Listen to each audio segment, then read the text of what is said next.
Is turning up and smashing a couple of Zwift races a week just as good as a structured training program? That's something that we're going to chat about quickly today, just before I do my first Zwift race of the winter season. Welcome back to the What Life. Let's roll.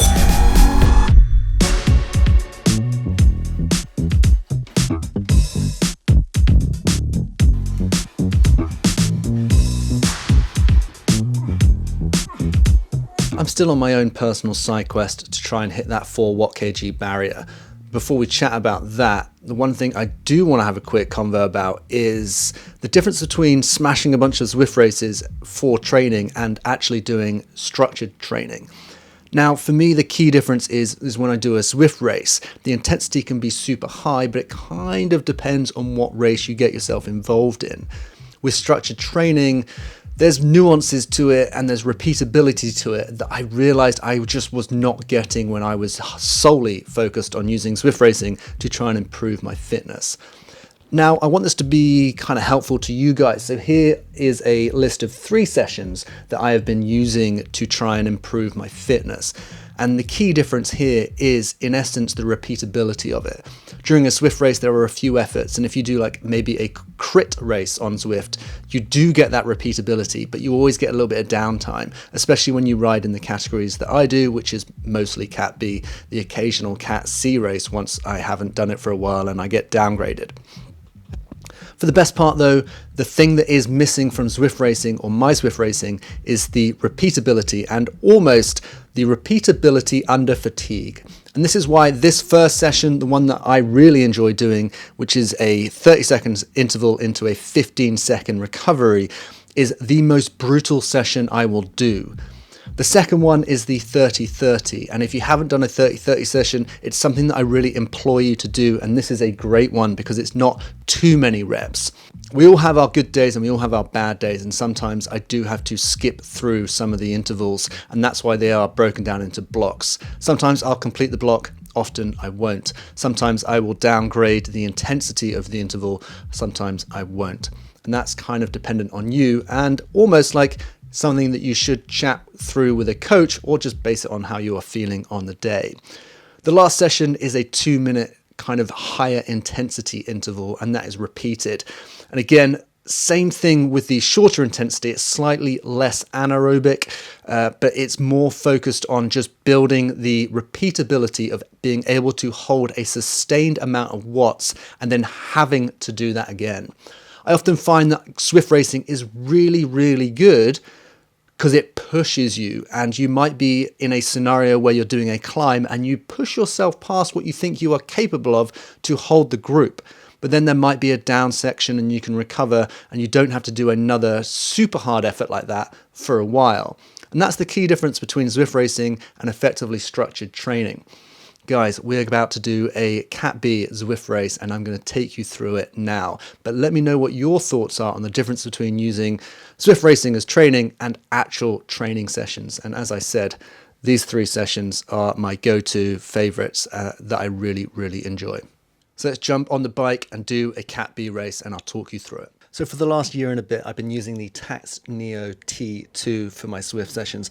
And today I'm swapping it out to test out what is the Cyclist T3. We're going to see how this fares as a bit of a comparison as well.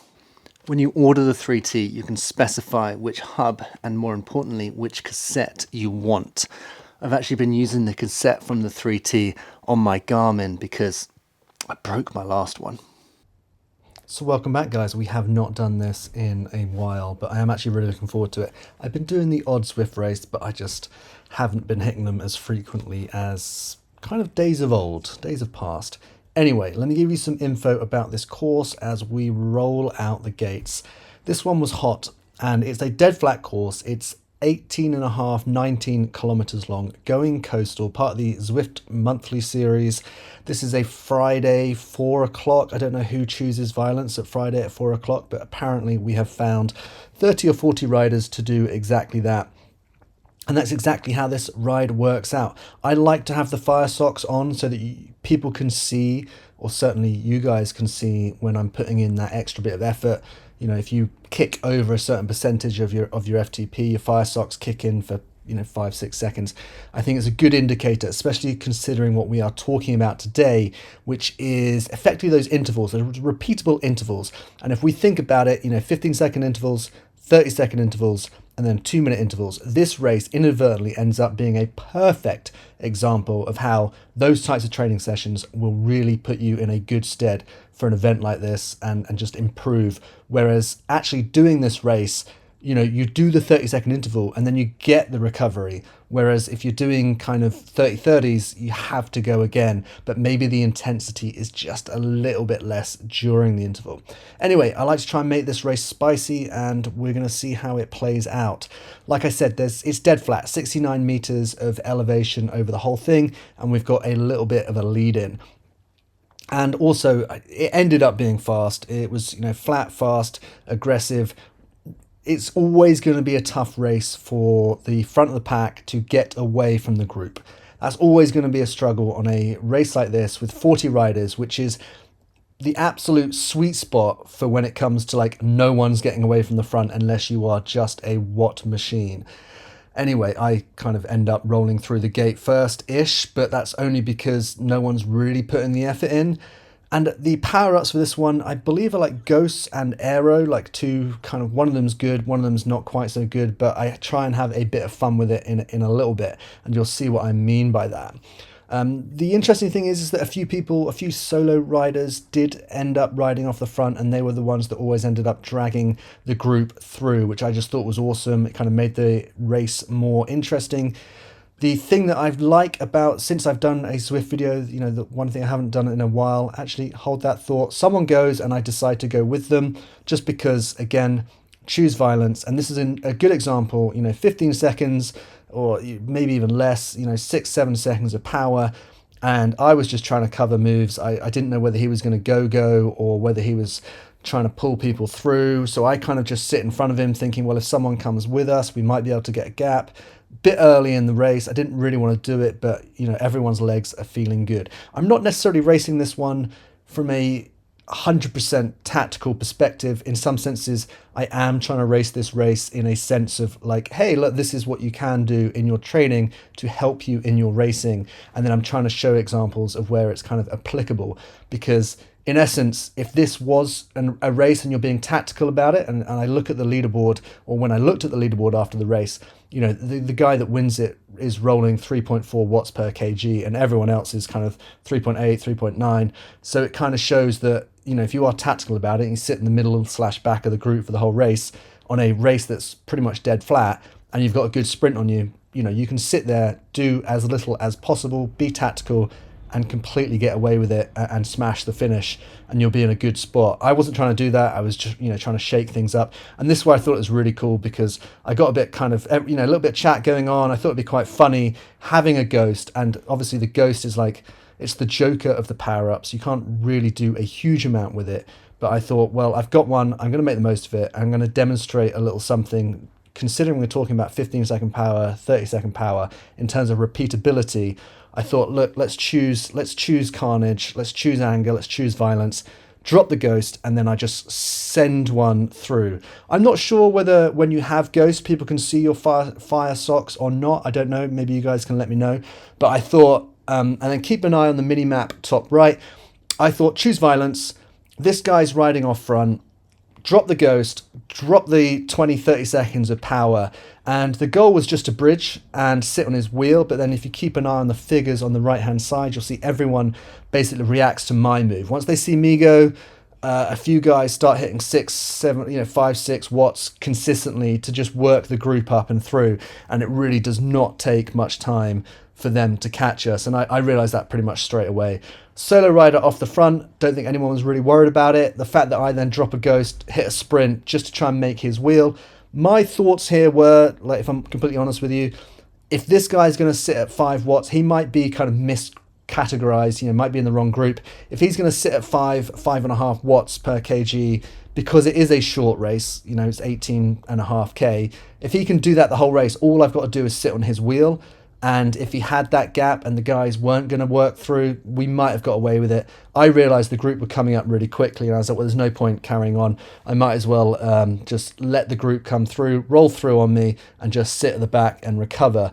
But again, you know, a really good example of when 30 seconds of power coming into 30 seconds of recovery, or 15 seconds of recovery, and then being able to go again. If you train that energy system, if you train your body to go from anaerobic to aerobic, or, you know, to be more efficient to do that, then you are going to get results where you could go again now. So if the group kicks now, I'm in trouble, because I'm like sucking air. I'm really struggling. If something was to happen now, a couple of the guys, let's say a team was involved in this, you know, 3-4 guys that were maybe in the chat, and they were like, oh, look, this attack has happened. We've come through with the group. We've been pulled through with the group. We're in the suck. We're in the back. The group is pulling us through. They're like, well, now might be a good time to go. And this is what happens, but with a solo rider. So like one guy pulls through. And basically, this is the story of this race, is that you keep getting kind of 1 or 2 riders riding off front, 1 or 2 riders riding off front, and then the group kind of pulls through. So our average wattage, and I was going to say this earlier, is one of the nice upgrades about Zwift since I've last done a video, is that in the top left you get average wattage, which I think is awesome, because, you know, I can basically see what I'm kind of putting out just clearly as an average for the event, as the race, or how hard you are working up until this point. I think that's quite interesting. I still love the color graph at the bottom of the screen, because, you know, you can see when people get angry and when people go and when you've had a recovery, and it's that's kind of based off, the color graph at the bottom of the screen is based off of my inputted FTP, which I have at around 290. Well, it's inputted at 295 at the moment. So that's when, you know, anytime I'm kicking over that, it will tend to go kind of orange, or certainly kind of yellow, and then when I go a little bit too far over it, it will go orange, and then obviously red when we put the power in. Now, the nice thing about this course, and especially considering the conversation we're having about intervals and whether you can get as much benefit from racing as you can from doing training sessions, ultimately, you know, spoiler alert guys, the best thing you can do is combine the two, because you get the fun of racing where it pushes you into that hole where you just kind of think you're not going to be able to hold on, but you do, because you're being coerced by a group, that mob mentality of like, don't let the groups see you fall off. You don't want to, no one wants to be that guy. So, you know, if you combine the two, where the Zwift racing just sends you into that hole, but then you also train it where you are doing 15-second efforts, 30-second efforts, and then obviously those 2-minute efforts, you can see how relevant they become. And again, you know, I'm not racing this from a super tactical, sit at the back, ride this group, and then try and punch out a sprint at the end, which is the way to ride this course. Again, you know, pretty flat, couple of rollers, sit in the group, sit at the back, take, you know, just take a wheel, or take every single wheel that is offered to you, and don't work too hard. I don't go down that route. I go down the route of like, let's see what my training is doing for me. And part of why I like doing these races is, you know, I'd much rather come last in a race that pushes me than come first in a race that is kind of super comfortable, then you dive off in a sprint, because ultimately, you know, I have a cycling YouTube, and I still don't think people are going to remember me for my cycling when it's all come said and done. But the group's moving fast. You can see how these little rollers require those little 15 seconds of effort as you work your way up the groups, and you kind of go from Cat C, Cat B. I tend to find that people ride off the top of hills more as you come up a group, you know, so you ride Cat C, you kind of get to the crest and it's like, oh sweet, we've made the top, let's chill. Whereas Cat B, there's a little bit of riding off the top, and then I'm presuming Cat A, they must just ride off the top even harder, because it just, those are the opportunities when you can get separation, you can get selections which change the course of the race. So the one thing I'm going to say is, obviously we're riding a new turbo trainer.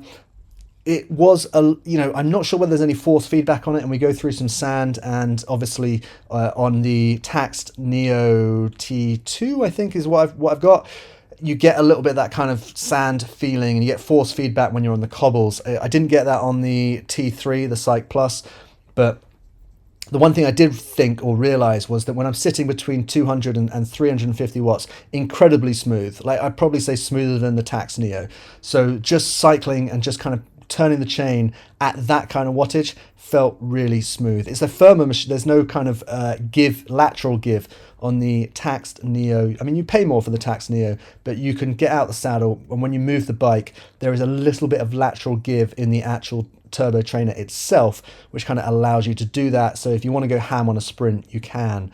Whereas on the 3T, it's a very much a static trainer. It's vertical. It doesn't have any lateral give. So, don't go crazy trying to throw your bike side to side during a sprint is what I'm saying. But the smoothness of it, certainly in that kind of 200 to 350 watts range, was awesome, and I liked it. A little bit loud though. It is louder than the taxed, the Garmin, the Neo. Anyway, we're coming to the end of this race. I'm going to be brutally honest with you guys. Look at my chart down the bottom. There's been quite a lot of effort that's gone into this. I have probably, in the attempt to demonstrate kind of how useful these little intervals are, I've probably put too much into this. I've gone over the top. I am struggling now. My average wattage is 293. My heart rate is at 167. If I get into the 170s, that's like panic mode. I can't hold that for too long. The watts start coming up. The guys who have raced this smart or just stronger riders, I've also noticed that since coming back to the new category system, is 4 watts per kg, 3.8 watts per kg for a 20, 25, 30-minute race. You are very much not the top of the pile in terms of performance, whereas the old Cat B, you'd not necessarily be top, but you'd certainly kind of comfortably finish middle of these races. I'm still coming back to it, guys. That I had a bit too much running over the summer, and we're coming back to the cycling, and this is where I've struggled, because although I felt good in this race and I managed to do it, and it's been a long week, when it comes down to the crunch, and when I say crunch, I mean sprint, my Weetabix are just completely soggy. I've got nothing. There is no crunch. I've kind of tried and throw one in there, because I'm like, right, we're filming this. Like, I don't want people to shout at me and call me a soggy blanket again. But you can see how much effort on the bottom and the color chart I've put in.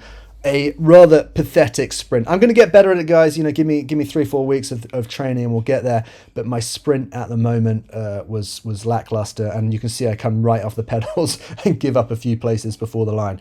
3.8 watts for the 24 minutes that it took us. 25 minutes. I'm pretty happy with that. I am just honestly such a big fan of Zwift Racing, because you can see how it just pushes you kind of way out of your comfort zone, because you kind of feel a little bit obligated to push a little bit harder. And it doesn't even matter that I got my ass absolutely handed to me on the finish line, because I still always enjoy it, and I very rarely regret ever diving into a race. But you can see the difference on a Zwift race. You get pushed outside your comfort zone, and in some ways you get pushed beyond your means, whereas a measured, controlled environment where you're doing 30-30s or 30-15s or 2 minutes intervals, you can really see how having that little bit extra that you don't go into, and then you get your little rest and go again during an interval, that is just going to keep building your engine, so that when it comes to doing kind of events like that, or racing, or just your fitness in general, it's going to combine those two. Do a interval session once a week, Zwift race once a week, a little bit of kind of tempo stuff, and then plenty of zone 2. Get your time in the saddle up, and you are going to be in a really good spot for just improving your general bike fitness. Let's forget about the fact that I got my ass handed to me on the line and I came last out of the bunch. I'm totally all right with that. I think I was like 28th out of 40 riders. I'm not too unhappy with that, given the state of my fitness at the moment. Holding 3.8 watts for the 24 minutes of the race. So again, something that I'm pretty happy with. A bit of a silly move in there, but I wanted to try and make it a little bit entertaining. Some feedback on the trainer that I would have mentioned during the race, but I'm just going to reiterate. It felt buttery smooth between that kind of, low or 200 watts right up to like 350 watts, super smooth. And in fact, it, in my senses, it felt a bit more smooth than the Tax Neo that I've been using, which was really nice. So when I'm trying to recover 230, 250, 250 watts, that's not zone 2 for me. That's outside of zone 2. because the trainer is smooth, it does help a little bit. I don't know whether it's got any force feedback in it. I didn't go over any environments in Zwift that require force feedback like the cobbles, but again, a convo perhaps for another time.